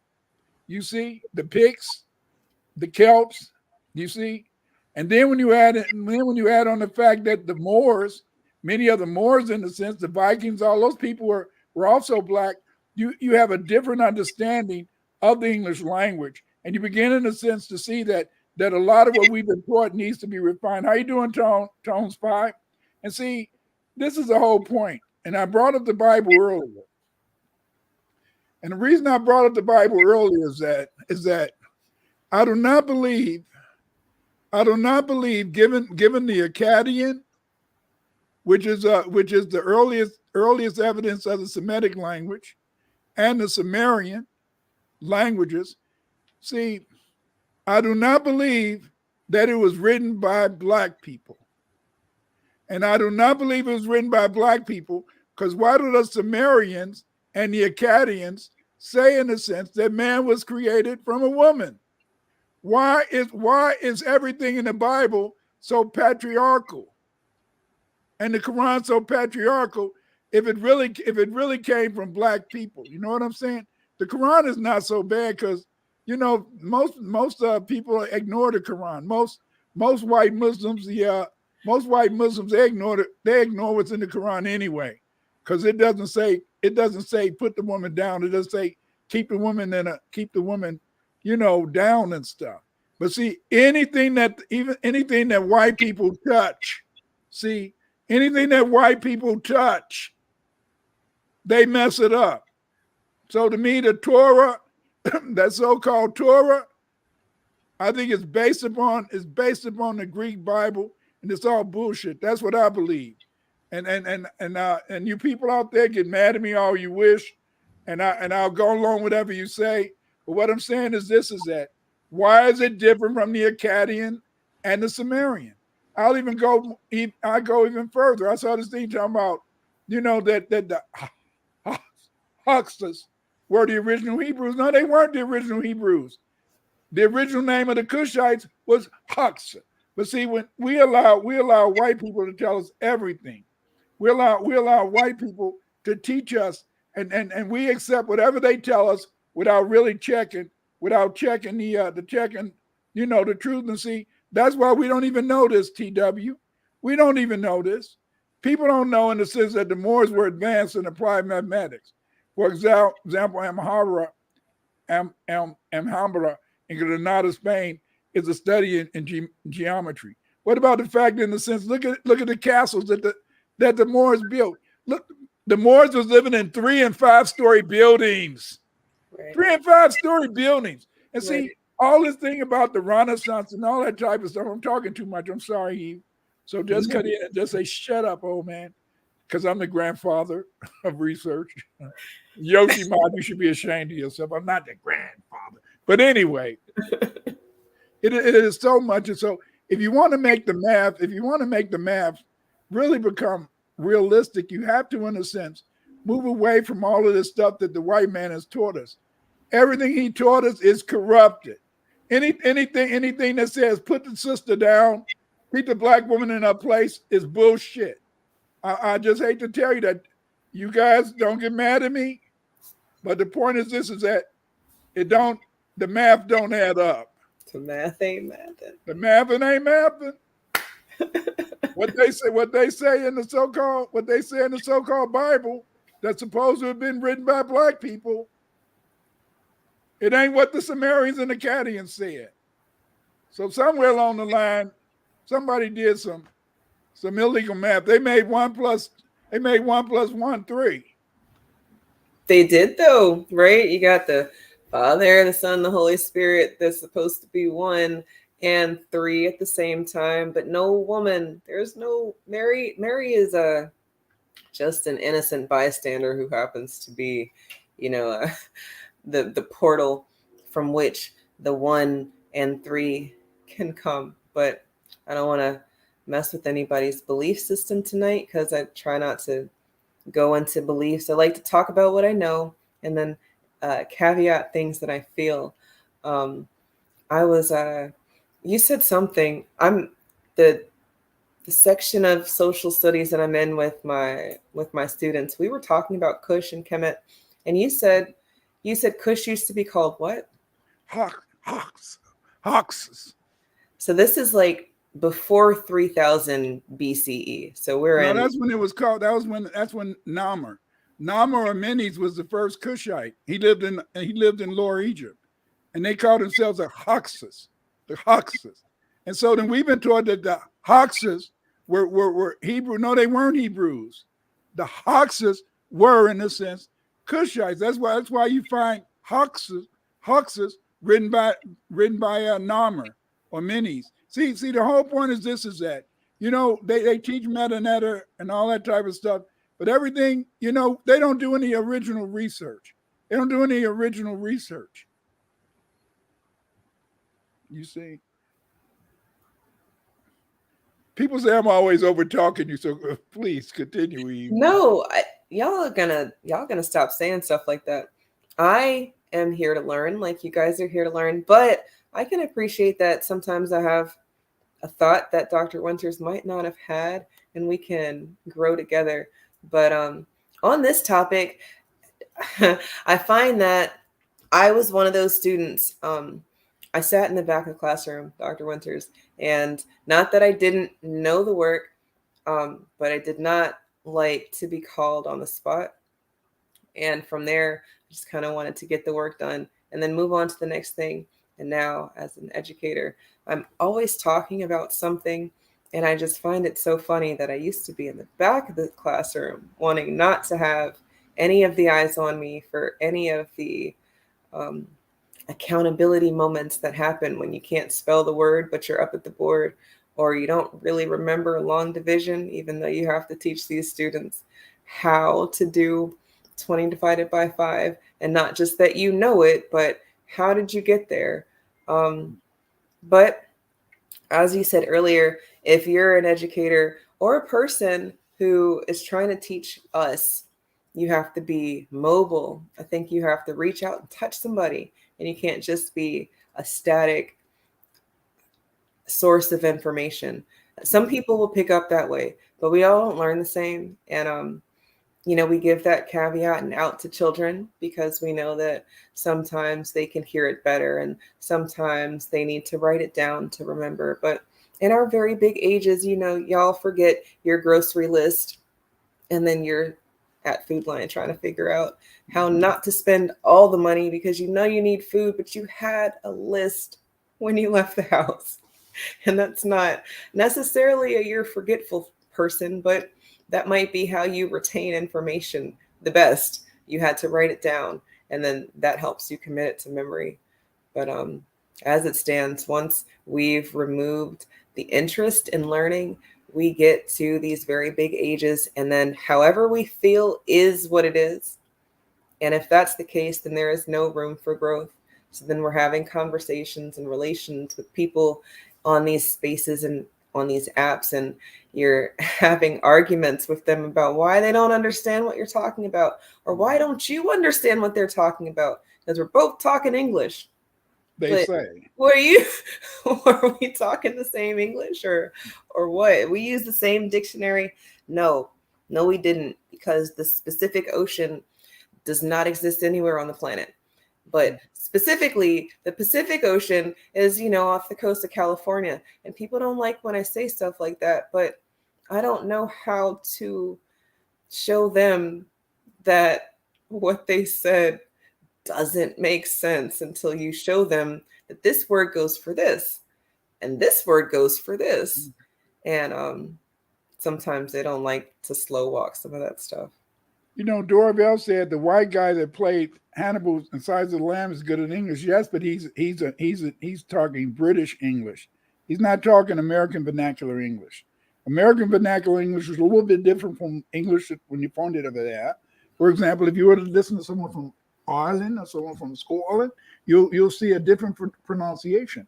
Sister Shanice, she did a very interesting study, and what she did, she was in my research class. But what Sister Shanice did is that she found that when you compare the way people in Jamaica speak patois, you find in a sense that it's very close to the way Irish, the old Irish was spoken, And then Tone 5 says, what about the Gullah language? The Gullah language, what it is that it's just English with a large African vocabulary. Because see, most of us speak what's called Ebonics. Ebonics mean ebony sounds. And the reason, in a sense, that they say we speak Ebonics is that Ebonics. Okay, there's a difference between Ebonics and the Gullah language. Because see, the Gullah language, you have an African vocabulary. You have an African vocabulary mixed with an English vocabulary, and so the pronunciation becomes out very close to African languages. Whereas in Ebonics, you have a strong English vocabulary, but an African grammar. You see, in Ebonics, in a sense, the way we form our sentences, the way we form words, then therefore, in a sense, these things result from having a grammar that goes back to our African languages or in a sense, our Aboriginal languages, you see, And so then because of that, that's why we have various idiosyncrasies in relationship to how we pronounce certain words, you see. And that's because of the fact is that the languages are different. But see, language is beautiful in terms of how you look at it, And I think that this is something that we need to really think about, is this whole idea of what language is and how we can talk to one another, Yes.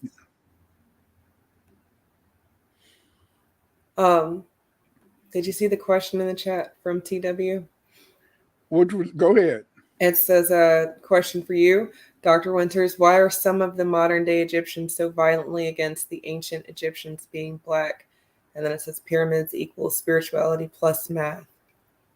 Well, the point is this: is that they have to be against them being Black, because then they have no history. Remember, Caucasians have no history. What history do they have? You see, the ancient Egyptians were Black, the Sumerians were Black, the Akkadians were Black, the Elamites were Black. You see, but then what they do to you is that they make you feel that the word Black is inferior. You see, the Sumerians were proud to say that they were the Black people. The Olmec, their name was She. That means the Black people. You see, the Assyrians, they said they were the Black people. The Shia, the first rulers of China, said they were the Black people. And the greatest civilization in the history of the world, they called them what? They called themselves what? True, the Black people. And they, in a sense, lived in where? Kemet, the Black land. And yet they've conditioned us to believe that saying the word Black, in a sense, shows your inferiority. Saying the word Black, in a sense, shows that your denial of any being, sense of being. And yet the greatest people on the planet Earth, the Egyptians, referred to themselves in Metaneter as Kemeyu, Kemetru, the Black people. See? And they came from where? Kemet, the Black land. And yet they've got us so stupid, and we become so conditioned to hate ourselves that we don't want to use the word Black. That's why a lot of us cannot, in a sense, look. There's a thing called the record. Our ancestors are trying to speak to us, but our ancestors can't speak to most of us because we don't relate to them. They saw themselves as Black people. We see ourselves as anything but Black. Since we see ourselves as anything but Black, how can we connect to them? How can our children be proud? That's a hell of a point, especially with people wanting to delineate and, be very lineage focused. I know that the argument is because of how resources are delegated. So I'm not against it. I'm actually very pro making sure that, the people get what's owed to them from the people who owe. Here's my question. When did these niggas stop wanting to be Black? Because my very real experience, Dr. Winters, is that I was probably one of the only foundational Black Americans in my immediate vicinity, but I wasn't the only melanated person. And growing up, we were all Black, and they very much were like, no, I'm not. and they tied themselves to the land from wherever they were, whether it was Jamaica, Haiti, or Nigeria.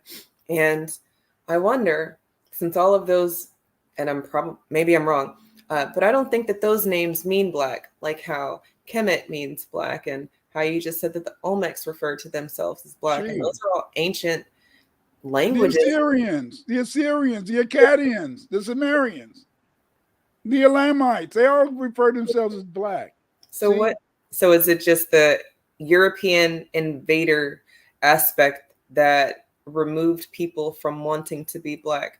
And then check this part, because in school we do the word association game, black, and then they say words that make them feel whatever. So they say dark and bad and night, and it's all these negative words. And then you give the word white and they say pure and angel and heaven. And, and it's the associations start very young because of, well, I guess it's on purpose, but the removal of themselves from the word black, could it just be that, that they're learning at a very young age that black isn't good and they don't want that? Of course. When I was growing up, and I used to see the older kids when they would fight, they'd be fighting, it'd be real cool, they'd be throwing them licks. But then when they got that brother on the ground and he was sitting on him, he'd be saying, nigga, nigga, nigga, nigga, nigga. You see? And so we've been conditioned. We've been conditioned to feel that way. When I was growing up, when I was growing up, if somebody called you black, then therefore you was ready to fight and stuff. So we've been conditioned to run away from that. Because see, do you know that the Scottish kings were the dynasty of the Scottish king was called the nigger dynasty. That's what they called themselves.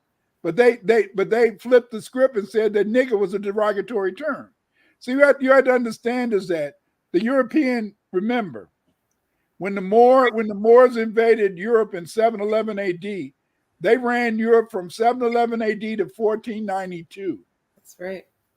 White people hated the fact that they were being ruled by black people. That's why when Benjamin Franklin came to the United States, he said that the only real white people were the Saxons, the Russians, the Germans, all of them were black.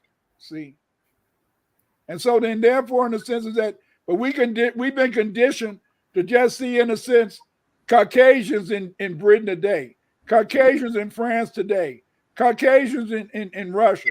So we can't imagine that back then that these people, in a sense, were black. You know what I'm saying?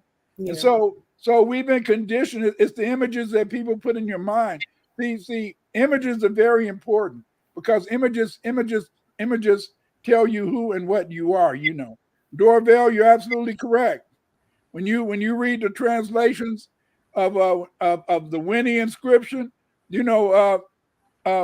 Breasted said, Hoxus means Negro land. That's right.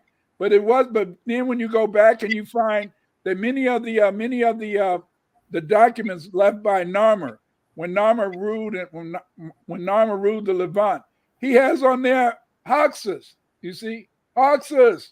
But see, they had taught you a lie, and see that's why so much of what we've been taught, so much of what they teach you in school is full of ish. It's full of ish. That's right. Supermind 2164. No, they didn't write it in Delmoon. Delmoon was the ancient Indus Valley. They didn't write it in Delmoon. They wrote it in Greece. That's where they wrote your Bible at. And that's why the Muslims, the Arabs and the Persians, that's why they don't even pay attention to the Quran. They don't even pay attention to the damn Quran. They don't even pay attention to the Quran. They've made up their own fiqh, their own knowledge, their own schools, so that they can, in a sense, teach you to keep your woman down. See, that's why black people can only be successful when we understand that a black man and a black woman have to be in partnership. See, but as long as we follow what white folks teach us, as long as we follow what the white Arabs teach us, as long as we follow what the Caucasians teach us, see, they all teach you to keep your woman down. That's why they ain't shit today.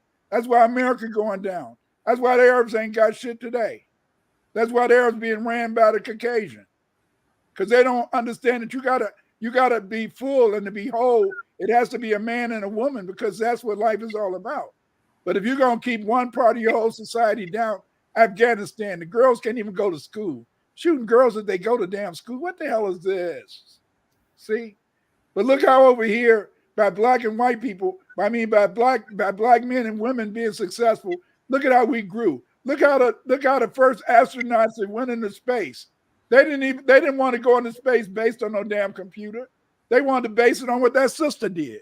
Because she made the math add up. See? That's right. She made the math add up. And what I'm saying is that you have to understand, you have to understand is that people love to tell you lies. And it's through lies that you control people. And you control people when you don't allow them to really think and know who they are. It's 10 o'clock. Did you have any last words? Just that the math will math if you pay attention to, I think, some very simple things that we've been talking about tonight. Mainly where you're getting your information from. We should probably always start with the source. From there, it's been proven that a lot of the things that they're trying to push on us as normal is not normal. And these weird moments that we're having to force ourselves to succumb to these beliefs and these thoughts that they're telling us to have. That's when the math stops mathing. So I get why people don't even want to try. But if you're like us, and when I say like us, I mean, if you're not missing your melanin, then I would urge you to take a crack at it again, because coming from the frequencies that we're sourced from, I find that it might be a little bit easier to get back on that bicycle because you've been there before. Right. We got to make the math add up. I'm sorry, Super Mike 2164. I thought the Anunnaki wrote this Bible. The Anunnaki never existed. I did an article on that years ago. One day I'm going to do a show on Thursday, and I'm going to discuss the Anunnaki. See, I've read the real Sumerian text. There's no people known as the Anunnaki. They talked about the Anu, but the Anu are the people that we call the Twa people today. And they didn't come from no outer space, see. It's another lie. See, everything had to come from outer space, because whenever the European in a sense, couldn't figure it out. Whenever the European, he can figure it out. But see, the thing is that he don't want to figure it out, because whatever, it all comes back to black people. That's why, in a sense, they had chemistry is based upon what? Chemistry, blackness. Yes. Get out of here. Nigga what? Nigga what? Yes, sir. I'm sorry. I'm from Chicago. And in Chicago, anything might happen. And see, I'm going to leave you with this. TW. POWs are always mistreated. Nellie Fuller Jr. says that under the system of white supremacy, blacks are the POWs as a group. But as we excel in basketball and football, but who owns the teams? It doesn't matter about that. It's still excelling. That's why they created CEO play. That's why, in a sense, Derek Bell told us what CRT was, you see. What is CRT? CRT is the fact that white people hate you. Number 2, white people want to kill you. Number 3, white people, in a sense, can't compete with you. And number 4, white people created a system, a race. They created a race in which they're going to always win. And the reason they're always going to win is because they're going to set and establish the rules. Everybody have a good evening, right. Good night, and we got to make the math add up. That's right. The math will math. Black.